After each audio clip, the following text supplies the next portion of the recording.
di antara kita. Saya kira sulit.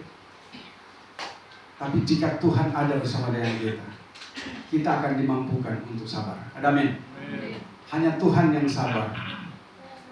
Selain dari itu, ya sulit. Nah, kesabaran Tuhan sudah dibuktikan bahwa Dia mati sampai mati di kayu salib.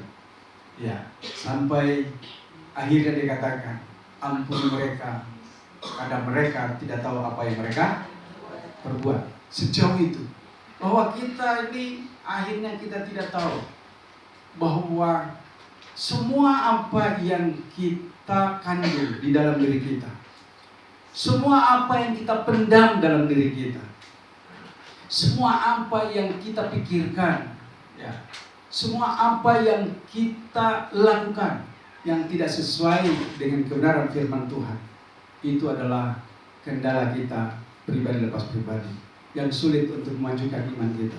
Tetapi kembali lagi bahwa kesabaran di sini kita lihat bahwa ini ajaran Tuhan Yesus dari apa yang kita baca di sini. Sebenarnya ini adalah suatu prinsip hidup yang Tuhan mau supaya kita lakukan di dalam diri kita. Kembali lagi saya akan baca ayat yang ke-43 sampai dengan ayat yang 48 dari Matius 5 ini. Kamu telah mendengar firman, kasihilah sesama manusia dan bencilah musuhmu. Tetapi aku berkata kepadamu, kasihilah musuhmu dan berdoalah bagi mereka yang menganiaya kamu.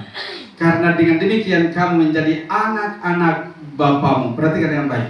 Karena dengan demikian kamu menjadi anak-anak Bapamu yang di surga, yang menerbitkan matahari bagi orang yang jahat dan orang yang baik, dan menurunkan hujan bagi orang yang benar dan orang yang tidak benar. Sampai di sini, apakah Tuhan tidak adil? Bahkan kepada orang yang membenci Dia pun tetap Dia adil. Dia berikan berkat kepada kita yang mengasihi Tuhan. Tetapi berkat itu juga, di sini berbicara tentang hujan, ya, itu juga yang dinikmati orang-orang yang membenci Tuhan. Jadi Tuhan masih tetap, ya, berlaku adil di dalam kehidupan kita sebagai orang yang ada di muka bumi ini. Jadi Dia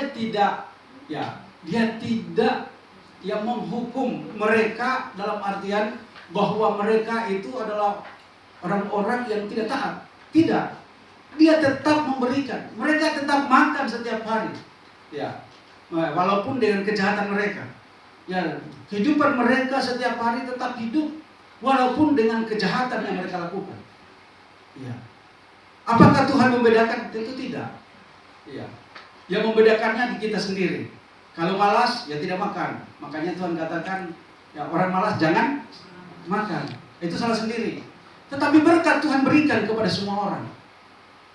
Ya, banyak orang itu akhirnya tersiksa oleh karena dirinya sendiri. Nah, oleh sebab itu ini firman yang luar biasa. Tapi kembali lagi di sini dikatakan bahwa kalau kita melakukan seperti apa yang Dia mau, yang dikatakan di ayat yang ke-45 ini, karena dengan demikian kamu akan menjadi anak-anak Bapamu yang di surga, yang menerbitkan matahari bagi orang jahat dan orang yang baik, dan menurunkan hujan bagi orang yang benar dan orang yang tidak benar. Ayat 46.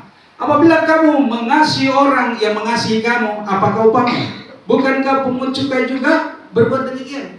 Jadi kalau kita mungkin berpikir bahwa saya ini adalah orang yang sudah berbelas kasih kepada saudara-saudara saya, ya, kepada saudara-saudara saya seiman, ya, hal itu juga dilakukan para penjahat.